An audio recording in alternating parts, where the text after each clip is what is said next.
Welcome, guys, to the Sweet Science of Fighting podcast. Today's a little different. We don't have a guest, and I'm going to answer some questions from my email subscribers that I got this week.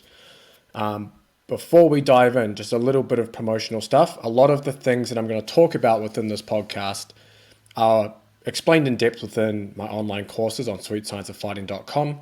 It's $297. Currently, there are 4 courses on there with a couple more that will eventually be added.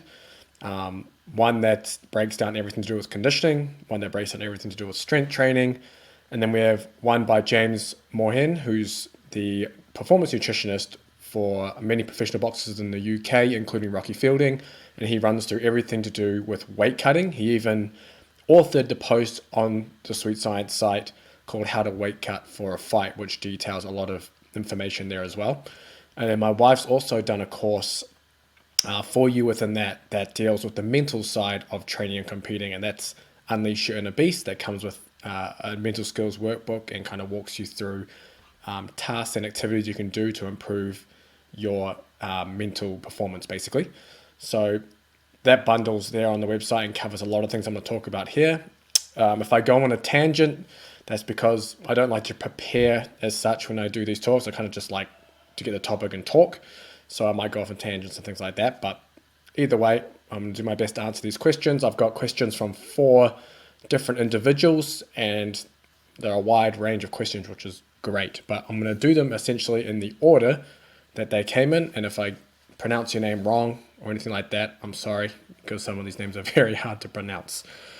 So the first one, Javier Vasallo, he mentions combat is essentially strength and conditioning together. Correct? So then he goes, then why should we train strength and conditioning ideally on different days? Is it not the mix itself that matters? And then what happens if we train them together every day as a combat simulation? Are we not improving and adapting to the real combat situation? This issue drives me mad.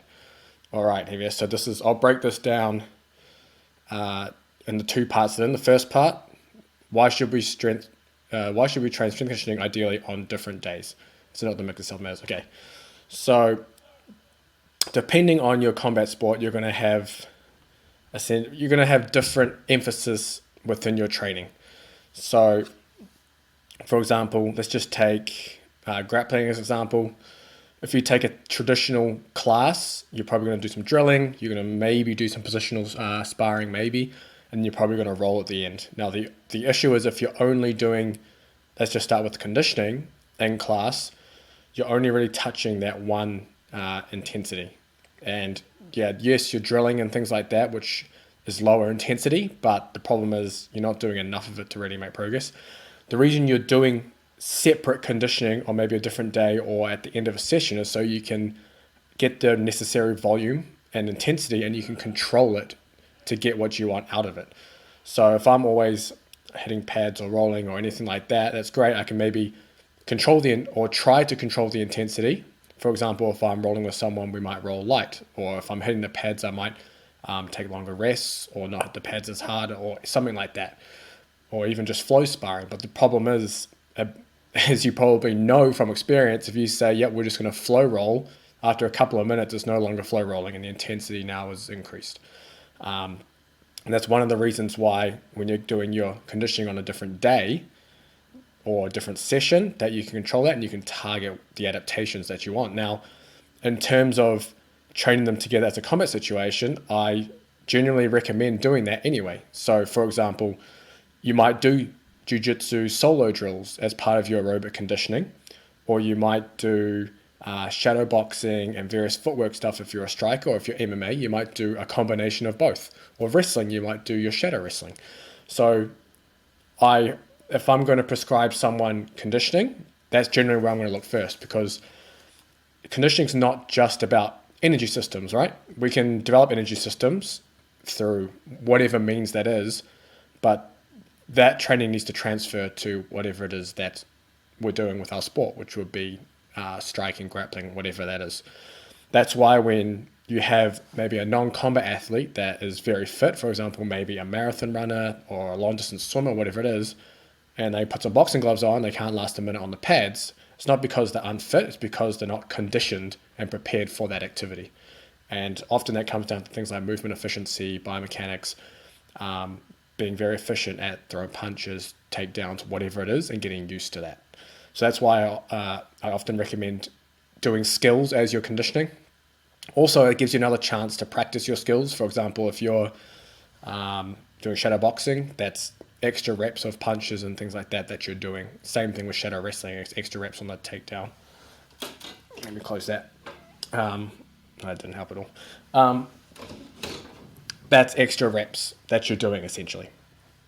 But there's also a caveat with that. If you are maybe a professional MMA fighter and you're training twice a day every day and you're doing striking, grappling, whatever it is, fence work, you're covering it all in the week, maybe your extra conditioning might be away from the cage and the mats and the ring because your training load's already high within the combat sports itself. Maybe you need some variation away from the training, and that could be rowing, cycling, whatever it is, where you can target whatever adaptations that you're after. I would generally advise, for example, you might do out of camp, you might do more specific style conditioning within the sport itself, and then as you get into fight camp, as you get closer to a fight, I would probably move more towards general conditioning modalities, depending on how much training you're actually doing. If you're only training a few times a week, maybe you're an amateur fighter, you're only in the gym 4 or 5 times a week, once a day, then I will probably still do specific conditioning during that period, which would be your combat simulation or solo drills. And then however, you're training twice a day and trying to fit your strength conditioning in, then I would still have a more general approach to your conditioning. Regarding the strength training, you're very rarely going to overload the strength side within combat sports training, especially if you're a striker. There's no real strength component. Grapplers, yes, you will have a strength component in there, but the dose is quite small unless you're really trying to overload it and target it. So that's the reason why you'll do strength training as a separate session. And generally you won't do the strength and conditioning together, mainly because one, the session will be too long. Two, you're kind of competing for adaptations if you're doing them together, even though that interference effect isn't such a big deal. It's just better to separate those. Your session's going to be too long. Coming back, I guess, to the combat simulation, I think by combat simulation, you probably mean things like sparring and rolling. Same thing here. It is you can do that. I really like the idea of flow sparring. So even like flow clinching, flow sparring, things like that. It's harder to do when you're rolling just because things do get out of hand usually.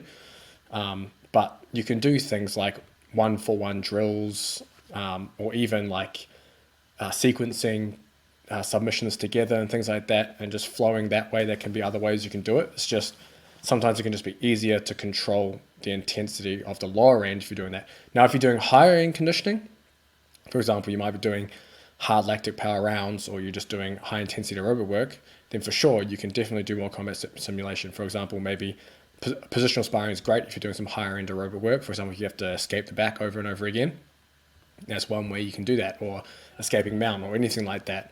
These are things that you can do if you have a partner, though. That's the only other problem. And if you have maybe mats at home, you can do that with. So those are things you can do. Shadow wrestling gets your heart rate up too. If you do it hard, you can do your solo stuff to the point where you're doing high intensity work just with your solo drills. I hope I answered your question there. Shoot me another email if I didn't answer it fully, and I'll try to give you a better answer. But that's my take on essentially the strength conditioning side of combat sports. Combat sports, while they do provide strength conditioning, they don't overload it to the point where you don't have to do anything else essentially. Second question, we've got Nila Bro. He says, can you suggest me some exercises to strengthen and condition knees and shin, and also exercises to increase my cardiovascular abilities? He's a BJJ and Judo practitioner, and every day during and after training, he tends to gas out with knees getting sore and legs getting tired. Okay, this one's a bit of a loaded question because not sure what you mean by knees and legs getting sore and tired. I'm assuming it's just fatigue and gassing out. We'll just run with that for now. But if it's happening every day and during every training, maybe just get checked up from a medical professional too, because you never know if it's something like compartment syndrome in the calves or something like that. or even maybe shin splints. So just be aware of that. And this isn't medical advice what I'm going to give you, but potentially things like extensive plyometrics or jumping rope is essentially an extensive or submaximal plyometric exercise. So pogos, jumping rope. You can even do extensive jumping, like squat jumps that aren't maximal continuously. These things can help improve essentially the work capacity of the legs. I don't know if you're doing any strength training, but it sounds like potentially no. In that case, you probably want to start training your legs as well. So that could be, squats, Bulgarian split squats, all your general legs, even leg press and things like that, all general leg exercises, just to develop some strength within the legs that'll help you essentially tolerate the workloads within your training. I don't know if you're training BJJ and Judo every day, so it might be a little more difficult to fit in, but you have to start once or twice a week, very low volume. And I'm talking like 2 to 3 exercises, 2 to 3 sets max, and only a few reps just to get used to it. Regarding specific exercises, you're just going to do your typical lower body exercises, your squats, split squats, lunges, things like that, just to get started. Depending on, you mentioned sore knees, but that depends on what kind of sore knees you're getting. If it's tendon pain, there are things you can do like long duration isometrics and really slow eccentric exercises. But if it's not that, it doesn't sound like it's that. It sounds like it's just fatigue. You probably need to start doing some strength training. In terms of cardiovascular abilities, again, you're doing BJJ and Judo. I don't know if you're doing it every day or not. So it sounds like maybe you're just missing out on, you're kind of in that same intensity range. So most classes, as I mentioned before in the previous question, you're going to pretty well sit in that middle range all the way through. So you probably need to touch on some either higher intensity efforts, things like hard bike sprints for 6 to 10 seconds, or take essentially multiple takedowns within 6 to 10 seconds with full rest between, so 2 to 3 minutes. And you probably need to touch on the lower end as well.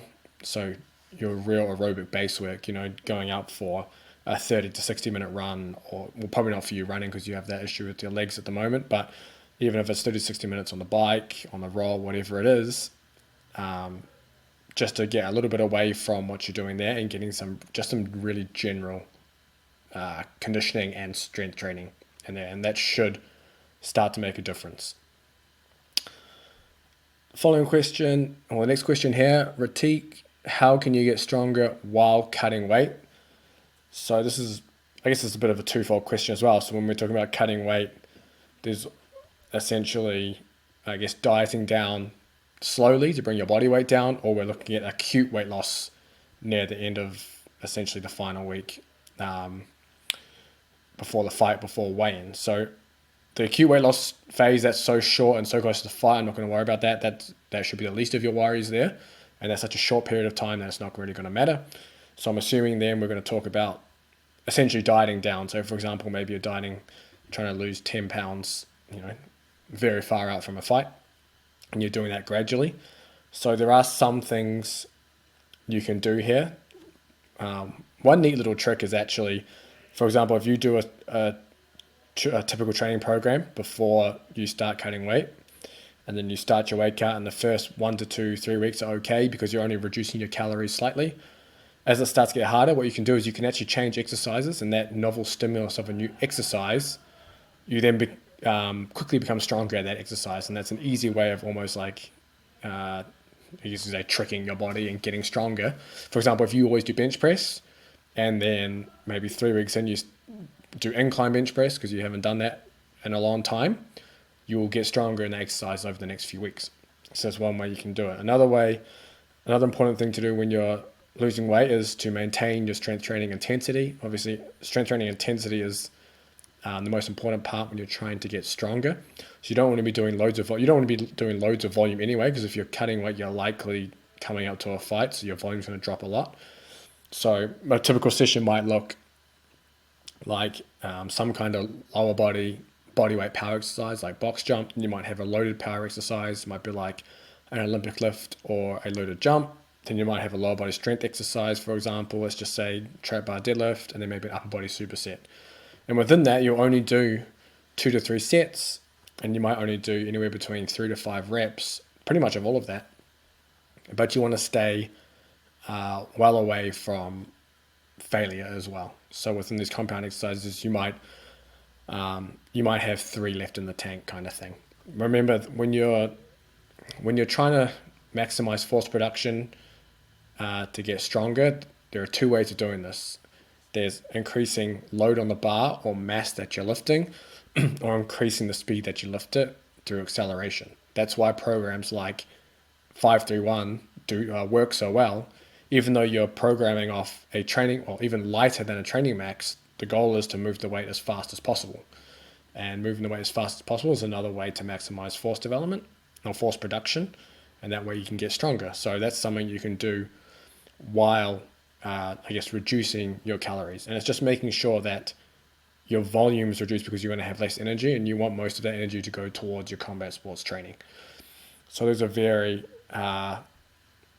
those are things that you can do essentially to get stronger while you're cutting weight. There's no magic to it. It's just making sure you don't cut weight too fast. If you start dropping your carb intake, 8 weeks out and dropping multiple pounds per week, then it's going to become a problem. It's also going to depend on how lean you are to begin with. If you're already lean and then looking to cut weight, that you're probably going to lose strength regardless.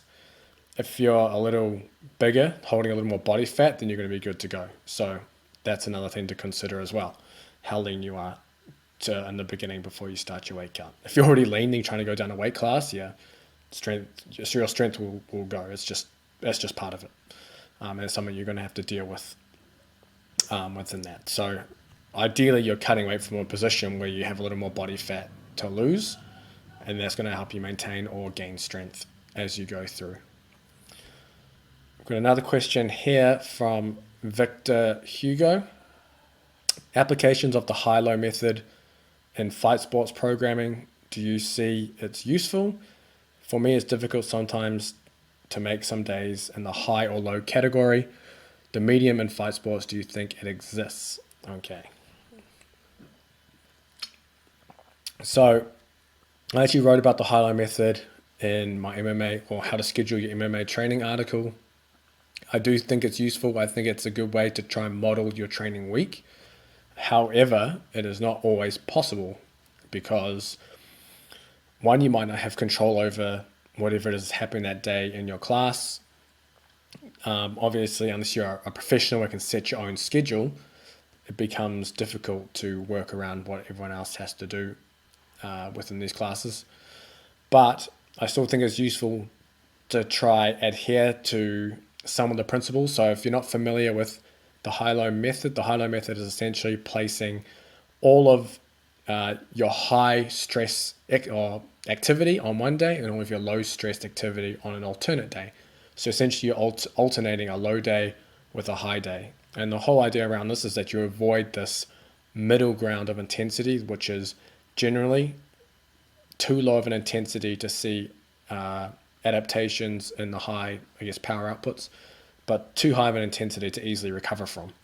Now, you ask here as well, the medium in fight sports, do you think it exists? Yes, most training sessions are medium, and that medium intensity anyway. They're going for an hour long. You're essentially just, depending on whatever you're doing, you're sitting in that middle intensity most of the time throughout, which is fine. That's part of the sport training. There's nothing wrong with that. All professional team sports or mixed sports have medium intensity training as their sports training, and that's fine. There's nothing wrong with that. It's just a matter of then trying to fit your other activities around this. Now, you're not always going to be able to have a purely low day probably, or a purely high day, unless you have some real technical style trainings. That just means you need to be wary of where you slot your training in. So for example, if you have a hard maximum sparring day or rolling day and you're doing full competition rounds, then you're probably not going to add extra lactic style conditioning on top of that, because that's just going to be too much. What you might do though is you might do a very low intensity power session in the morning beforehand. That's going to help juice you up for essentially that session. It's not going to take anything away from that session. It'll probably actually help you make you feel better. Plus, you get that dose of strength of that power work, speed and power work in that week. So that's one way you could do things, or you could just do nothing and just do sparring on that day. So there's a couple of ways you can do things there. Regarding the rest of the week, there are other things you can do. So wherever you can kind of fit, I mean, Graham Morris said this really well on the second podcast that we did here, that sometimes you just need to try fit things in where they fit. So if you have a lower intensity day or whatever, then maybe you have to do your lower body strength training then, which is fine. If you've planned your strength training well enough, it's probably not going to impact you too much, because the idea is you're not going to train like a bodybuilder or a powerlifter. You're not going to do that same kind of volume. Your strength training program should be geared towards complementing your combat sport. Then within the higher intensity work, again, you can try fit that wherever it is. Ideally, you want to try fit it on a day maybe you have higher intensity training in the morning, and then in the afternoon you can hit that. It's more of a balancing game and seeing how things fit. Your days might be more medium as such, depending on where you fit what. But overall, if you plan things well and you go through a bit of trial and error and see how you feel the following day after certain schedules, then you'll know exactly what works for you, because there won't be a one-size-fits-all for everyone. It's just that the high-low method just tends to be a decent way of trying to schedule your week as a best-case scenario.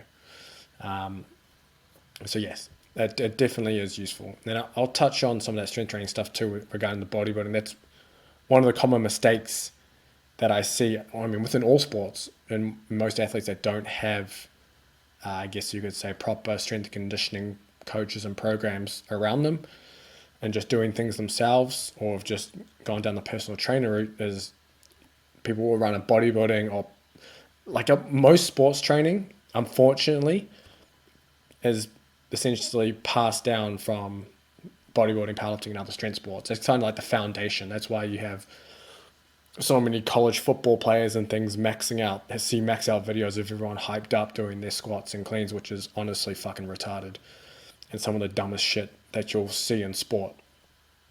And I understand, being strong, that's important, that's good. But your goal when you're strength training isn't to just be strong in a squat, bench press, or deadlift, or just be big like a bodybuilder. It's got to be able to transfer to your sport, and it's got to be able to let you train your sport without having so much soreness or fatigue to carry over. For example, a typical, say, powerlifting program might be, 5 sets of squats of 3 to 5 or more reps, depending on where they are in the cycle. Then they might do leg press for some hypertrophy work for sets of 8 to 10. Then they might do leg curls, and then whatever else. Doing that and then having to go box or roll or whatever, your legs are dead. And the adaptations that you want for these sports is often geared towards speed. Now, often people will say, well, the myth of weight training, I mean, that was a comment in one of my videos, the myth of weight training making you slow needs to die, blah, blah. Yeah, for sure. But the problem is weight training will make you slow if you do it wrong. And by wrong, I mean running pure powerlifting or bodybuilding style programs where there is no speed or power component to them. So that becomes an issue when you're looking at strength training programs coming into combat sports. Now, the same thing can be said for conditioning. People who just do random finishes at the end of their strength training sessions, or random, I guess you could say, circuits as their conditioning. Again, you're just one, if you're just doing finishes, it's not enough volume for you to get adaptations. Two, you're just staying in that middle ground again and just spiking blood lactate and all those waste products that come with it. That's just going to cause a lot of fatigue and muscle damage, which you don't want, especially if you're looking to train the following day or even later that day. These are things that you want to kind of keep at bay. And that's why if you have any of my training programs from Sweet Science of Fighting, you'll see that the strength training programs are relatively low volume, and they use various methods like cluster sets, right? So cluster sets are essentially breaking up a set into, I guess one longer set has rests in between. So instead of doing 3 sets of 6 of, say, a squat, you're going to do 3 sets of 2 plus 2 plus 2. And each time you do 2 reps, you rack the bar, and then you're going to rest 30 seconds. Then you're going to do 2 reps. And while this doesn't show a superior change and increase in strength and power in the long term, in the short term, you see these reductions in fatigue, and you see often better maintenance of bar velocity or acceleration. So you're going to get essentially the same outcomes as you would doing 3 sets of 6 versus 2 sets of 2 plus 2 plus 2, but you're going to get less fatigue from it, and you're going to be able to maintain the quality of the exercise better. So these are small changes you can make within the program as well that's going to prioritize the combat sport versus the gym. Now, that doesn't mean you're always going to do these things. There's a time and place within your training cycle or training year that you're going to do maybe more volume in the gym. Maybe you've just had a fight, you've had a little bit of time off, you've come back, your next fight or competition's not for another 6 to 8 months. Those first 1 or 2 months, if you have some kind of deficit in force production or velocity or whatever it is, you're probably going to address that then, and you're probably going to do a little more volume that might slightly impact your combat sports training. And that is fine, because that's the goal of that kind of short phase away from competition before you ramp up more skills training. And the other thing is not to stay away or not to get away from the sport training itself too much. So even if your goal is, hey, I need to get stronger, whatever it is, you might be in the gym only 3 times a week doing these things, but you still need to do the sport, and you need to keep those skills essentially developing. Learning new skills, honing the same ones, whatever it is, fixing holes in your game, things like that. That's essentially all the questions that I've got from these 4, but thanks guys for sending those in. What I might do now, we've been 27 or so minutes, I might just touch a little bit more on, I guess you could say, strength and conditioning for combat sports in general. Maybe more, it seems the main 2 questions are about kind of like scheduling the training week and where things fit together. So when you're scheduling your training week, obviously, depending on the level you are, you're probably not going, well, you're going to have things outside of training that you're going to have, family, work, whatever it is, especially if you're not a professional athlete. These things obviously take priority over whatever you're doing. And then obviously you have your gym's timetable. So do they have morning classes, evening classes, lunchtime classes? Which ones can you make depending on these other factors? And that's going to play a role in how you schedule your week.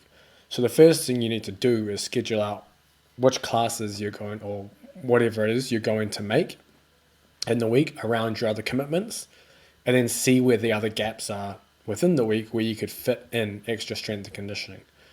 That's essentially the only thing you can do in these situations.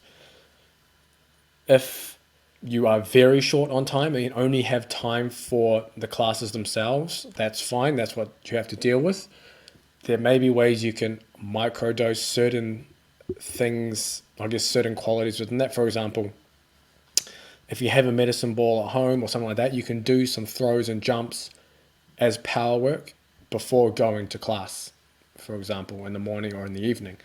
And that way, if you do that 2 or 3 times a week, you're essentially getting power work done, but in 10 or 15 minutes. And that's something you can easily do before going to class without impacting class. It acts as a warm-up anyway.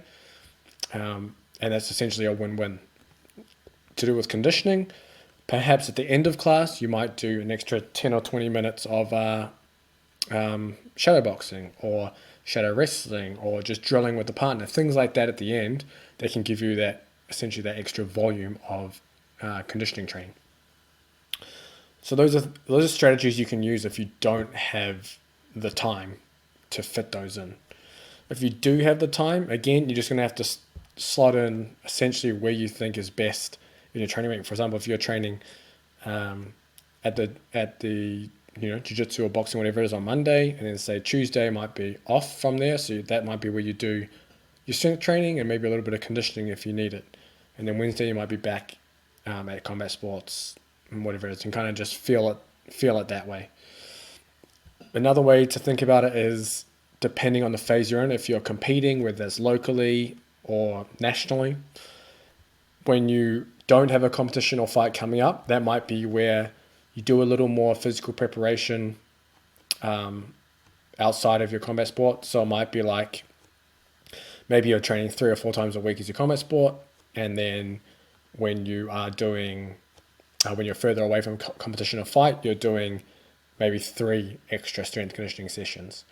Then as you get closer to a fight and you know you have one coming up, okay, you drop one of those strength conditioning sessions out. Now you're doing 5 or 4 or 5 times a week of your combat sports training. And that way you can kind of balance both throughout your year. So you can kind of fit things in and get what you need to get done. If you're very short on time, in that example where you can only do your combat sport, again, you're just going to have to microdose those specific qualities. If you have a home gym, even better. You can literally get away with, if you don't have time, you can do 1 lift essentially in a session. So if you had a home gym and you're just going to do 3 times a week, you could literally just do a squat on one day, and then one day you could just do some kind of upper body push, and another you could do some kind of upper body pull. If you're a little more advanced, you could do something like a power exercise. It could be like an Olympic lift or some kind of loaded jump, and then squat. And then another day you could do some kind of like overhead, like push press, and then you might do some kind of pull. And then on the final day, you might do maybe a couple of full body exercises. Really simple, really low volume. It will take you less than half an hour to do. You won't feel beat up because you're not going to do a stupid amount of sets and reps, but you're still going to get stronger and you're still going to develop those qualities. So that's another small thing you can do if you have that option at a home gym when you have less time. So I hope that covers everything there. If you have any more questions, guys, you can throw them through the email. I can answer them for you, or save them for another solo podcast if I run out of guests to get on here. But thank you for watching or listening. Make sure to check out in the description. All my programs and courses are down there. If you jump on the Sweet Science of Fighting website, you'll see under the online courses tab, there's the bundle there that has essentially everything explained in depth through PowerPoints. You also get a bunch of bonuses with those. So I've got like a strength training cheat sheet that'll help you essentially create your own strength training program, which I also run through in the course itself with examples, and also run through all the big mistakes that people make within strength training and some of the adaptations that you're looking for, so you kind of have a deeper understanding of why you're doing what. Same with the conditioning. I updated that earlier this year as well. So that kind of runs through how you can create your own conditioning plan, why you're doing what as well, some of the adaptations you're after, going a little more in depth, so you have an idea that when you're going to go do your training, you're not just going there randomly putting something together for no reason. Or if you're getting something from someone, a program from someone, they can't explain why you're doing these things, then you kind of have an idea. Maybe you need to look for someone else. Also, you remember you have the weight cutting course in there by Dr. James Moran. That's the performance nutritionist for Rocky Fielding. He's been doing his weight cut for many years. He's published research on weight cutting and some of the detrimental effects that weight cutting can have if you don't do it properly, which is actually really interesting. He shows that essentially if you, each time you weight cut and then rebound hard after a fight, you actually put on more body fat. So over the years, for example, if you're doing it over 10 years, each time you're getting fatter and fatter and fatter.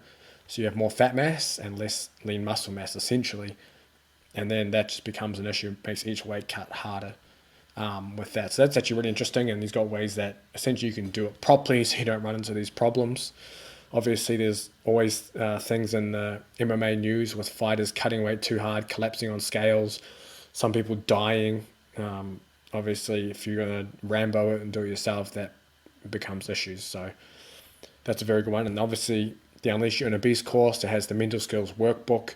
Mona runs you through all sorts of different activities. It's not just your typical bullshit goal setting. Oh, I'm going to set some airy-fairy goals. She actually runs you through strategies to help you with your arousal levels before fights. She was a 6 times karate world champion. She's been to CrossFit Games and all sorts. But she's things about your arousal, bring it up and down, strategies you can use for that, self-talk things, visualization. It even comes with some visualization guided meditation things that she's done. And if you want to learn more about that as well, you can actually listen to the podcast I did with Mona. I think it's number 4. And she dives into some strategies there as well of things you can do as a fighter to essentially help your mental game, because you can be physically prepared, you can be that beast in the gym, but then you come on into the cage, ring, or mat and absolutely flop. Often it's not a physical preparation thing, it's a mental thing. And you see it often where fighters will be too adrenaline up, and then you get that huge adrenaline dump when they start to fight, and it's not conditioning that was the problem. It's essentially that mental aspect that caused them to gas out there. So have a look at those as well. But next week we can hopefully look forward to a guest. I've got a couple more guests coming on. John Cronin will come on, I think, in June, who's a legendary sports scientist, which will be epic. He was one of the reasons I got into this area. So he'll be talking about all things to do with wearable resistance. We touched on that briefly in a previous podcast with another guest. He's going to cover things like flywheel training, eccentric training, jumps, all that stuff, because he's published research on all of it. Got another friend who works with adaptive athletes, which would be quite interesting, so how he's dealt with that challenge. And then I've got more people coming on who are experts in their field, essentially, in other sports and within combat sports, to essentially share their knowledge and share their way of doing things. So look out for those and keep an eye on your email. There'll be some more newsletters coming out and more content on the website.